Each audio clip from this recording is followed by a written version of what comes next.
जनगण मन अधिनायक जय हे भारत भाग्य विधाता. அவர்கள் இந்த நாட்டினுடைய சுதந்திரத்துக்காக பாடுபட்டவர்கள். இன்றைக்கு முஸ்லிம் இஸ்லாமியர்கள் அவர்களுக்கு முழுக்க முழுக்க இந்துக்களுக்கு எந்த அளவுக்கு இந்த நாட்டில் உரிமை உண்டோ அந்த அளவுக்கு இஸ்லாமியர்களுக்கு இந்த நாட்டில் உண்டு. அதே அளவு உரிமை கிறிஸ்தவர்களுக்கு உண்டு. அந்த சரித்திரத்தை அம்பேத்கர் அவர்கள் சொல்லி இருக்கிறார்கள். என்ன ஒரு இந்திய முஸ்லிமின் குறை என்ன? 500 வருடங்களாக இந்தியாவின் ஃபர்ஸ்ட் சிட்டிசனாக வாழ்ந்தவர், தன்னுடைய நாடு என்று நம்பி இறந்த பிறகு தன்னை புதைப்பதற்கு இது இடம் என்று தேர்ந்தெடுத்தவன். இந்திய நாடு விடுதலை பெற்ற பொழுது இந்தியா பாகிஸ்தான் பிரியுது. இந்திய நாட்டுக்குள்ள இஸ்லாமிய மக்கள், சீக்கிய மக்கள், பௌத்த மக்கள் இருக்கிறாங்க. அந்த சிறுபான்மை மக்களை அன்றைக்கு இருந்த தலைவர்கள் கேட்டாங்க, ஐயா நீ அந்த நாட்டுக்கு போறியா இந்த நாட்டுக்கு போறியா? எந்த நாட்டுக்கு நான் போக மாட்டேன், நான் சிறுபான்மை மதத்தை சார்ந்திருந்தாலும் இந்திய நாட்டு மக்களோடு இருப்பேன்னு சொன்னாங்க. ஆகவேதான் உலகத்திலேயே ஒரு மதச்சார்பற்ற நாடு அரசியல் சட்டத்தில் பொறிக்கப்பட்டிருக்கும் என்று சொன்னால் அது இந்தியா தான். திப்பு 1767ஆம் ஆண்டில் தன்னுடைய 17ஆம் வயதில் ஜோசப் ஸ்மித் தலைமையில் போரிட்ட ஆங்கிலேய படையை எதிர்த்து வாணியம்பாடியில் தமது முதல் வெற்றிக்கனியை பிரித்தார்.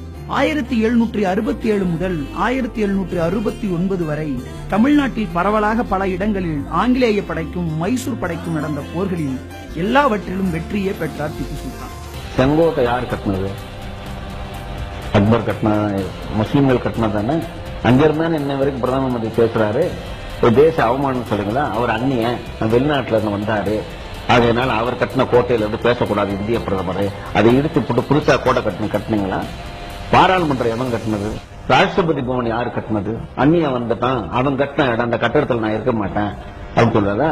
கிலாபத் இயக்கம் முஸ்லீம் லீக்கும் தோளோட தோல் என்று போராடி இருக்குது. அவங்க காந்தி கல்வியை புறக்கணியுங்கள் என்று சொல்லும் பொழுது இன்னைக்கு கல்வியை வெளியில விட்டுட்டு வந்த ஒரு சமூகத்துக்கான சஃபரிங் இன்னைக்கு வரைக்கும் அனுபவிக்கிறாங்க. ஆங்கிலேயரிடம் 3ஆம் மைசூர் போரில் திப்பு சுல்தான் தோற்று போகவே அவரின் மகன்களை போருக்கான பிணையாக கொண்டு சென்றார்கள் ஆங்கிலேயர். ஆங்கிலேய கலாச்சாரத்தில் இவரின் பிள்ளைகளை வளர்த்து இவரை காயப்படுத்தினார். 4ஆம் மைசூர் போரில் அவரின் தளபதியின் துரோகம், ஹைதராபாத் நிஜாமின் கடல் போன்ற படையோடு ஆங்கிலேயரும் இணைந்து கொள்ள 50,000 பேர் கொண்ட படையை 30,000 பேர் கொண்ட தன்னுடைய படையோடு வீரத்தோடு எதிர்கொண்டு திப்பு சுல்தான் மரணம் அடைந்தார். வீர வரலாறு ஒன்று முடிவுக்கு வந்தது. திப்பு என்கிற மாவீரரை நாம் நினைவுகிறோம். சுதந்திர போராட்டத்தில் முஸ்லீம் லீக்களுக்கு பங்கு உண்டு, கம்யூனிஸ்டுகளுக்கு பங்கு உண்டு. மருதநாயகம் ஒரு பெரிய முக்கியமான ஒரு ஆள். எனக்கு தமிழனாகவும் தெற்குத்தியானாகவும் இருக்கும் ஒரு திமிர் மருதநாயகத்து மூலமாக எனக்கு கிடைக்கிறது. First war of independence started in South India. இந்த இந்துக்களுக்கு இந்த நாடு எவ்வளவு சொந்தமோ அவ்வளவு சொந்தம் இஸ்லாமியர்கள் இந்த நாடு சொந்தம். 2ஆம் மைசூர் போரில் ஆங்கிலேயரை தோற்கடித்து ஒரு இந்திய மன்னர் சொல்கிறபடி ஒப்பந்தம் போடுகிற அற்புதம் திப்புவின் வீரத்தால் வாய்த்தது. ஹைதர் அலி போர் நடந்து கொண்டிருக்கும் பொழுதே இறந்து போனதால் மன்னரானார் திப்பு. அவர் ஆட்சியில் இருந்த 20 வருடங்களில் 18 வருடங்கள் போர்க்களத்திலேயே கழித்தார். அவனுக்கு இதுதான் நாடு என்று நம்பி பல தலைமுறைகள் வாழ்ந்து விட்டவன். ஒரு 60 வருஷம் வாழ்ந்ததுலயே இஸ்ரேலுக்கு இவ்வளவு தேசப்பற்று இருக்கலாம் அப்படின்னால், யாருடைய இடத்திலேயோ ஆக்கிரமிப்பு செய்து வாழ்ந்த இஸ்ரேலுக்கு அவ்வளவு தன்னுடைய நாடு என்ற நம்பிக்கை 60 வருஷத்துல வரணும்னா 500 வருஷத்தில் ஆண்டவனுக்கு எவ்வளவு தன்னுடைய நாடு என்ற எண்ணம் இருந்திருக்கும். இங்கிலாந்துடைய பிரதமர் கிளமண்ட் அட்லி ஒரு முடிவுக்கு வந்து விட்டார்கள். காந்தியுடைய அறப்போராட்டம் உச்சத்திற்கு வந்துவிட்டது.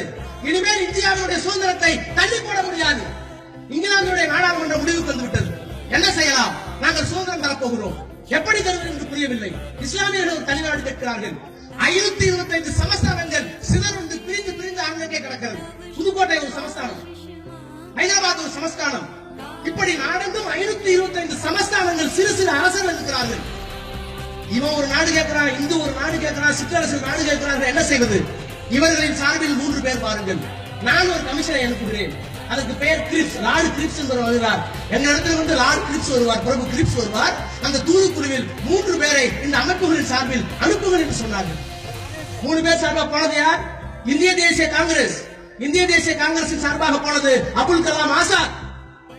முஸ்லீம் லீக் சார்பாக போனது ஜனாப் ஜின்னா.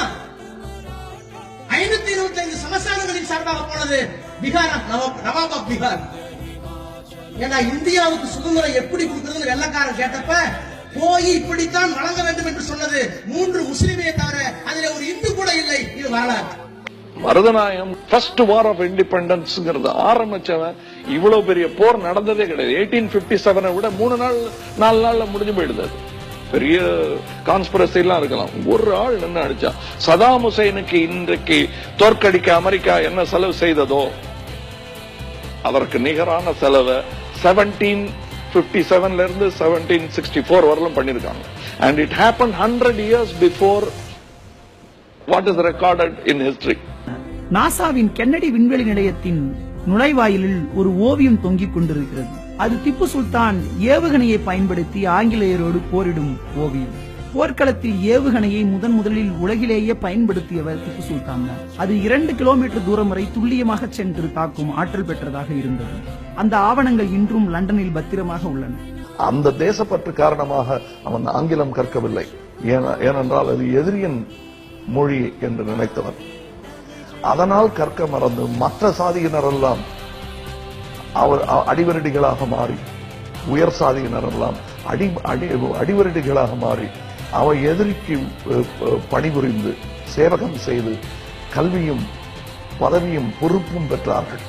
அப்பொழுதெல்லாம் இந்த முஸ்லிம் பின்தங்கி நின்றான். மற்ற தாழ்த்தப்பட்ட சாதியினர் கூட மதம் மாறி மேம்பட்டு கல்வி பெற்றார்கள். அது புரியும் பொழுது 100 வருடம் பின்தங்கி இருந்தார்கள். மற்றவர்கள் எல்லாம் முன்னேறிவிட்டார்கள். சரி, ஆனது ஆகிவிட்டது. இனி முஸ்லிம் யூனிவர்சிட்டி என்றெல்லாம் ஆரம்பித்து நாமும் நம் சகோதரர்களுடன் முன்னே செல்வோம் என்று நினைத்துக் கொண்டு சுதந்திர இந்தியாவின் கனவுகளை மனதில் ஏந்திக் கொண்டு அவன் வந்த பொழுது, சரி, முதல் சிட்டிசனாக வாழ்ந்தோம், இனி புதிய அரசு வரும் பொழுது 2வது இடமாவது எனக்கு கொடுக்க மாட்டார்களா என்று நினைத்துக் கொண்டிருந்த பொழுது 2ம் கொடுக்கப்படவில்லை, 3ம் கொடுக்கப்படவில்லை, 4ம் கொடுக்கப்படவில்லை. 5வது நிலைக்கு தள்ளப்பட்ட கோபம் இருக்காதா என்பதை அம்பேத்கர் சொல்லியிருக்கிறார். பாகிஸ்தானுக்கும் இந்தியாவுக்கும் போர் வருகிற அந்த காலகட்டத்தில் போரே வராது என்று தேர்வு நினைத்த அந்த காலத்தில், அந்த காங்கிரஸ் ஆட்சி இருந்த காலத்தில், அந்த போர் வந்த நேரத்தில் இந்தியாவில் நவீன ஆயுதங்கள் எதுவும் கிடையாது.